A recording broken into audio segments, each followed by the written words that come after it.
नमस्कार मित्रों, target the study point में आपका स्वागत है। हम आशा करते हैं आप लोग बेहतर होंगे और आपकी तैयारी अच्छी चल रही होगी। मित्रों, आरआरबी एनटीपीसी परीक्षा का आयोजन रेलवे द्वारा किया जा रहा है और जैसे ये परीक्षा समाप्त होगी उसके तुरंत बाद रेलवे ग्रुप डी की परीक्षा आयोजित की जाएगी। उसी परीक्षा को ध्यान में रखते हुए हम विज्ञान की एक सीरीज का आरंभ कर रहे हैं, जिसके अंतर्गत अल्टरनेट डे पर विज्ञान के 30 क्वेश्चंस की सीरीज पोस्ट की जाएगी। जैसा कि सिलेबस से हमें पता है कि ग्रुप डी की परीक्षा में 25 क्वेश्चंस विज्ञान के आएंगे और ये क्वेश्चंस कॉन्सेप्ट बेस्ड तथा न्यूमेरिकल होते हैं। जो न्यूमेरिकल होता है वो सभी फार्मूला बेस्ड होता है और थोड़ा सा अगर आप ध्यान दे दीजिए तो बहुत आसानी से उसको कर लेंगे। और ग्रुप डी की परीक्षा में अधिकतर वही लोग चयनित होंगे जिनका विज्ञान का पोर्शन अच्छा होगा। तो इस लिहाज से देखा जाए तो विज्ञान बहुत ही महत्वपूर्ण है ग्रुप डी की परीक्षा में चयनित होने के लिए, क्योंकि मैथ रीजनिंग तो लगभग सभी लोग कर लेते हैं।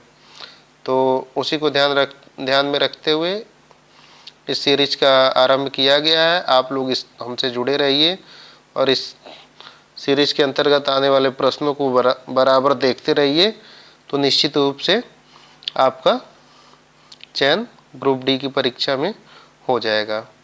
आइए हम देखते हैं पहला क्वेश्चन। एक सेल में विस्फोट के बाद अनेक टुकड़े विभिन्न दिशाओं में गति करते हैं। इस दशा में किसका संरक्षण होगा? तो किसका संरक्षण होगा? संवेग का। देखिए, संवेग संरक्षण का नियम है, यदि कोई वस्तु गतिशील है तो उसका जो कुल संवेग होता है वो नियत होता है। अर्थात यदि एक कोई वस्तु थी जिसका द्रव्यमान यम था और वेग भी था, इसका संवेग यम भी हो गया, क्योंकि सब संवेग जो होता है वो द्रव्यमान गुणे वेग के बराबर होता है। और जब टक्कर होती है तो विभिन्न टुकड़े हमने माना कि यम1 और यम2 दो टुकड़ों में वो विभाजित हो गया और उनके वेग v1 और v2 हैं। तो जो यम भी होगा वो यम1 v1 प्लस यम2 v2 के इक्वल होगा। यही संवेग संरक्षण का नियम है। चलिए अगला क्वेश्चन हम देखते हैं। निम्न में से किस स्थान पे गुरुत्वीय त्वरण शून्य होता है? देखिए, हम जानते हैं कि जो पृथ्वी के केंद्र पे गुरुत्वीय त्वरण का मान शून्य होता है और पृथ्वी के केंद्र से ऊपर जाने पर भी और नीचे जाने पर भी जी का मान घटता है। जी का मान सर्वाधिक ध्रुवों पे होता है, विषुवत रेखा या भूमध्य रेखा पे जी का मान न्यूनतम होता है। अगला क्वेश्चन हम देखेंगे। 120 किग्रा द्रव्यमान की एक बंदूक से 0.04 किग्रा द्रव्यमान वाली गोली छोड़ी जाती है। यदि गोली 90 मीटर प्रति सेकंड के वेग से बाहर निकलती है तो बंदूक कितने वेग से पीछे हटेगी? ये भी संवेग संरक्षण के सिद्धांत यम1 v1 बराबर यम2 v2 से लगाया जाएगा। तो यहाँ यम1 का मान 120 है, v1 हमें ज्ञात करना है, यम2 का मान 0.04 है और v2 का मान 90 है। तो इस तरीके से हम इसको सॉल्व कर देंगे। 120 v1 इक्वल टू 0.04 गुणे 90 और इसे हम सॉल्व करेंगे तो हमारा v2 यहाँ से निकल जाएगा। चलिए अगला क्वेश्चन देखते हैं। गति के समीकरणों के संबंध में निम्नलिखित में से कौन सा गलत है? तो हम जानते हैं कि न्यूटन ने गति विषय के कुल 3 नियम दिए हैं। वो तीनों बहुत ही महत्वपूर्ण हैं और इन तीनों नियम पे बेस्ड जो है न्यूमेरिकल आपकी परीक्षा में पूछा जाएगा। तो इन तीनों नियम को आप याद किए रहिए। प्रथम नियम क्या है? v बराबर u प्लस ए टी, जहाँ v क्या है? अंतिम वेग है, u क्या है? प्रारंभिक वेग है, ए गुरुत्वीय त्वरण है और t क्या है? समय है। गति विषय का दूसरा नियम क्या है? यस बराबर U T plus half A T square. Yes तय की गई दूरी है, u प्रारंभिक वेग है, t समय है और a जो है गुरुत्वीय त्वरण है। गुरुत्वीय त्वरण का मान कितना होता है? 9.8 मीटर प्रति सेकंड स्क्वायर। गति का प्रथम समीकरण ए हो गया, सेकंड ए हो गया, थर्ड होता है v square equal to u square plus 2a yes. तो u को इधर कर दिया गया है, तो इस तरीके से देखा जाए 2as equal to v square minus u square, तो ए भी सही है। यानी ये तीनों गति के समीकरण हो गए और ये जो है ये गलत है। चलिए अगला क्वेश्चन देखते हैं। जी का मान विषुवत रेखा पे अधिक और ध्रुवों पे कम होता है। तो अभी हम आपको क्या बताएं कि ध्रुवों पे सर्वाधिक होगा और विषुवत रेखा पे कम होगा। इसको आप इस तरीके से याद कर सकते हैं, अपने दिमाग में बैठा लीजिए। ध्रुव छोटा है तो यहाँ पे ज़्यादा हो रहा है, विषुवत रेखा, विषुवत चार अक्षरों से बना है, बड़ा है तो यहाँ पे कम हो रहा है। चलिए अगला देखते हैं। पृथ्वी के केंद्र की ओर जाने पर कम होता है। तो हम आपको बताएं कि पृथ्वी का केंद्र है, इससे ऊपर जाएं चाहे नीचे जाएं तो जी का मान कम होता है, तो ये सही हो गया। पृथ्वी की सतह से ऊपर जाने पर बढ़ता है, ये क्या है, गलत है। नियत रहता है तो जी का मान नियत नहीं होता है। जो सार्वत्रिक गुरुत्वाकर्षण स्थिरांक होता है कैपिटल जी, इसका मान नियत होता है और इसका वैल्यू कितना होता है 6.67 गुणे 10⁻11 होता है। अगला क्वेश्चन देखते हैं। 150 किग्रा द्रव्यमान की एक वस्तु 5 सेकंड में 6 मीटर प्रति सेकंड से 16 मीटर प्रति सेकंड के वेग से त्वरित होती है, त्वरण ज्ञात कीजिए। तो त्वरण की परिभाषा क्या होती है कि वेग परिवर्तन की दर को त्वरण कहते हैं। तो वेग परिवर्तन क्या होगा, v2 माइनस v1 और समय क्या होगा t। तो v2 आपका 16, v1 6 और समय क्या है 5 सेकंड। तो 16 में से 6 घटेगा तो क्या हो जाएगा आपका 10/2, यानी त्वरण क्या हो गया 2 मीटर प्रति सेकंड।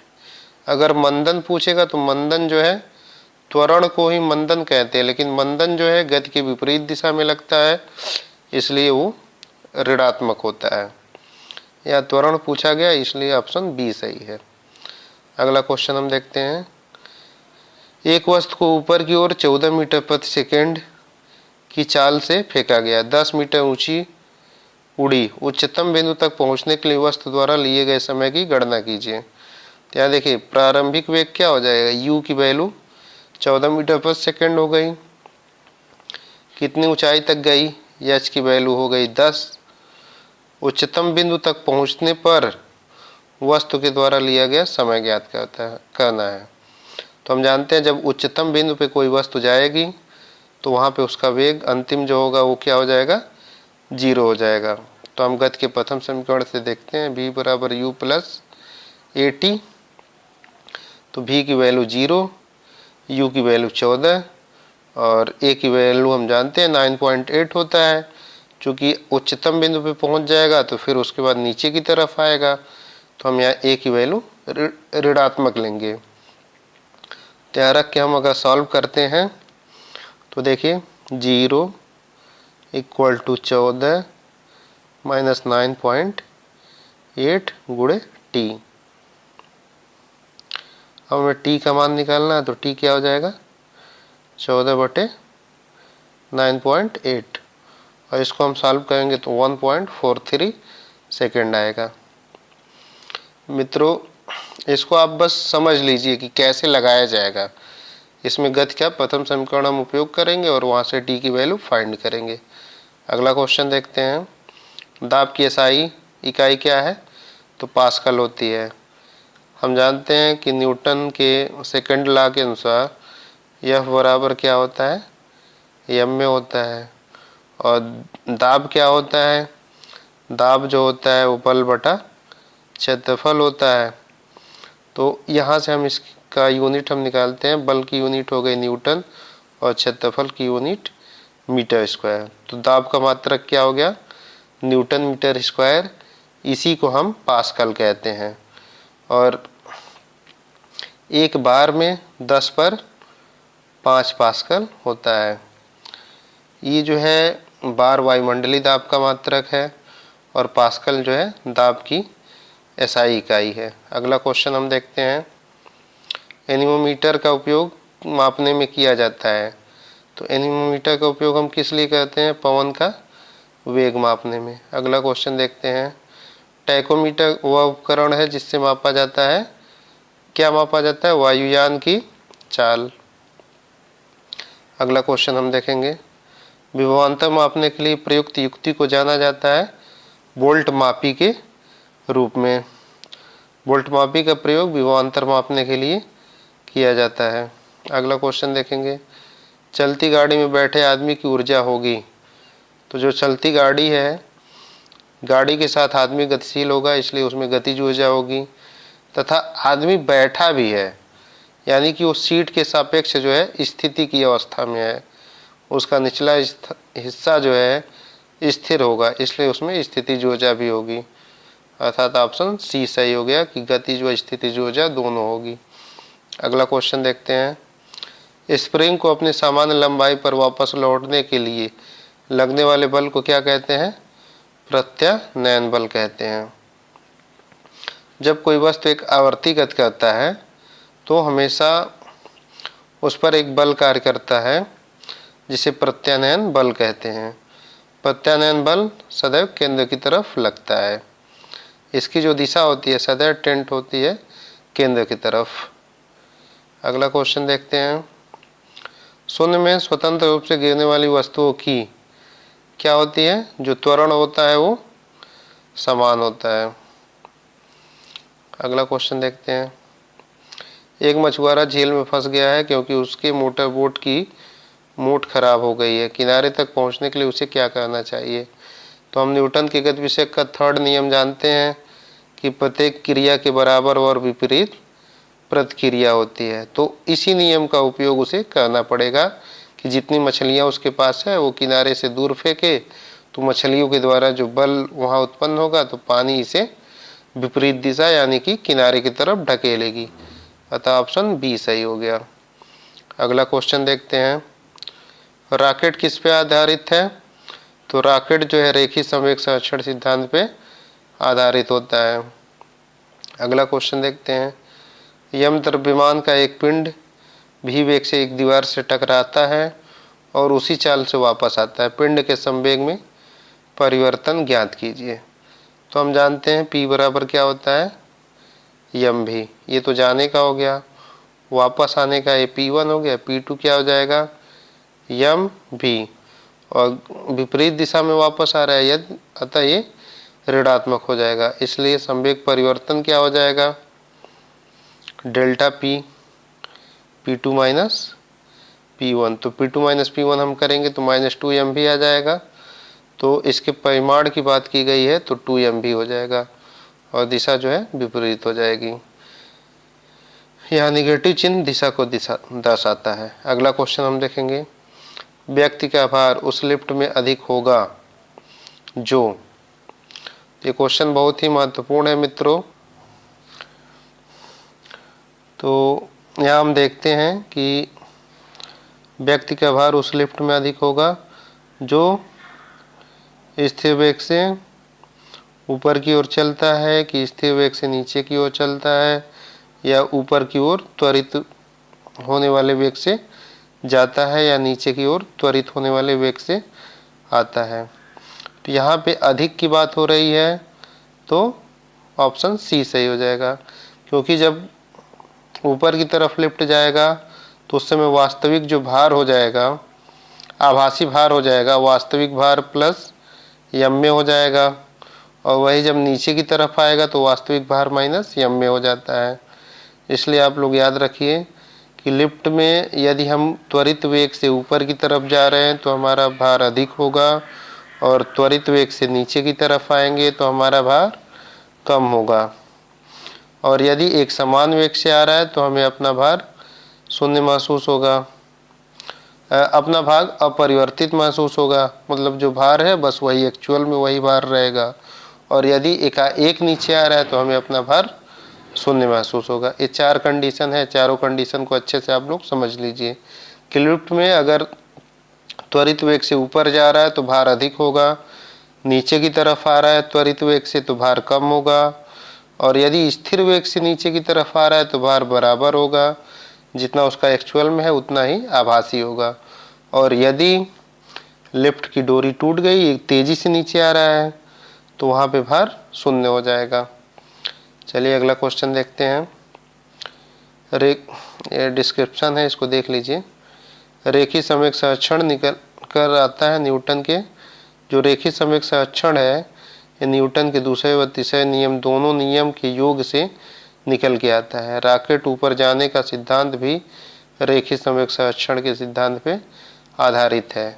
ये क्वेश्चन आपको यहाँ इसलिए बताया गया क्योंकि पूछा था कि रेखीय संवेग संरक्षण का नियम कैसे लाया गया, तो उस नियम को न्यूटन के पहले और दूसरे व तीसरे नियम के योग से लाया गया। चलिए अगला क्वेश्चन देखते हैं। एक वस्तु के जड़त्व की प्रत्यक्ष निर्भरता क्या है? द्रव्यमान पे। जड़त्व का नियम किसने दिया? गैलीलियो ने। नियम क्या था? यदि कोई वस्तु विराम अवस्था में है तो विराम अवस्था में रहेगी, गति अवस्था में है तो गति अवस्था में। कब तक? जब तक कि उस पर कोई वाह्य बल न लगाया जाए।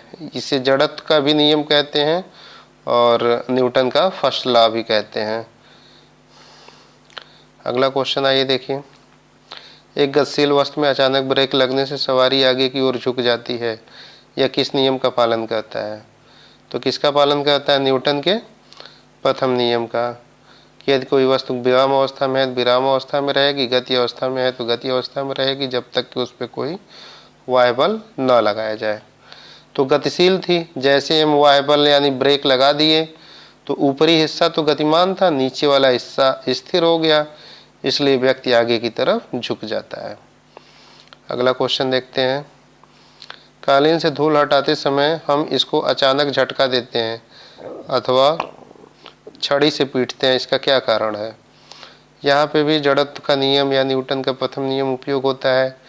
जो कालीन होती है, कालीन के अंदर जो धूल होती है वो स्थिर अवस्था में होती है, और जैसे ही डंडा मार के हम उसे गति प्रदान करते हैं, कालीन आगे निकल जाती है और जो धूल के कण होते हैं यहीं पे रह जाते हैं, तो अलग हो जाते हैं। चलिए अगला क्वेश्चन देखते हैं। गति के नियमों का प्रतिपादन किसने किया था? तो गति के नियम किसने प्रतिपादित किया? न्यूटन द्वारा। आर्किमिडीज ने एक सिद्धांत दिया जिसे आर्किमिडीज के सिद्धांत के नाम से जाना जाता है। उनका सिद्धांत था यदि कोई वस्तु विराम अवस्था में यदि किसी वस्तु को पूर्णतः या अंशतः जल में डुबाया जाता है तो उसके द्वारा हटाए गए जल का भार उस वस्तु के भार के बराबर होता है। आइंस्टीन ने क्या दिया था? आइंस्टीन ने प्रकाश विद्युत प्रभाव की खोज की, जिसके लिए इन्हें नोबेल दिया गया, तथा इन्होंने सापेक्षता के सिद्धांत का भी प्रतिपादन किया। डार्विन के बारे में क्या पता है आप लोगों को? तो डार्विन वंशानुगत के नियम की खोज किए थे। अगला क्वेश्चन हम देखते हैं। किलोवाट घंटा किसकी इकाई है? ऊर्जा की। अगर यही किलोवाट बस होता तो वो किसकी इकाई हो जाती? शक्ति की। अगला क्वेश्चन हम देखेंगे। श्यानता की इकाई क्या है? तो पॉइजूली होती है। श्यानता होती क्या है पहले इसको समझिए। जब कोई जल गतिशील होता है तो उसकी विभिन्न परतों के बीच एक बल कार्य करता है जो उसकी सापेक्ष गति की विपरीत दिशा में लगता है। इसी को ही श्यान बल कहा जाता है और इसकी एसआई पद्धति में इकाई जो है पॉइजूली होती है। अगला क्वेश्चन हम देखेंगे। ज्योत तीव्रता का मात्रक कैंडिला होता है। 7 मूल मात्रक होते हैं, उन्हीं 7 मूल मात्रकों में से ज्योत तीव्रता भी होती है। कौन कौन से मूल मात्रक होते हैं? लंबाई का मीटर, द्रव्यमान का किलोग्राम, समय का सेकेंड, ताप का केल्विन, और ज्योत तीव्रता का कैंडिला, पदार्थ की मात्रा का मूल होता है। आइए अगला क्वेश्चन देखते हैं। एक बार किसके बराबर होता है? तो 10 पे 5 पास्कल के बराबर होता है। ल्यूमेन किसका मात्रक है? तो ल्यूमेन किसका मात्रक होता है? ज्योति फ्लक्स का मात्रक है। अगला क्वेश्चन हम देखेंगे। प्रकाश वर्ष किसका एकक है? तो ये किसका है? दूरी का। अक्सर हम लोग वर्ष देख के इसे समय का मात्रक मान लेते हैं, लेकिन ये गलत हो जाता है। इसलिए इसको आप ध्यान दीजिए। प्रकाश वर्ष किसका मात्रक है? दूरी का। प्रकाश वर्ष होता क्या है? प्रकाश द्वारा निर्वात में तय की गई एक वर्ष में प्रकाश द्वारा एक वर्ष में निर्वात में तय की गई दूरी प्रकाश वर्ष कही जाती है। इसे नूर वर्ष भी कहा जाता है। एक बार परीक्षा में पूछा था नूर वर्ष क्या है, तो ये भी प्रकाश वर्ष ही है।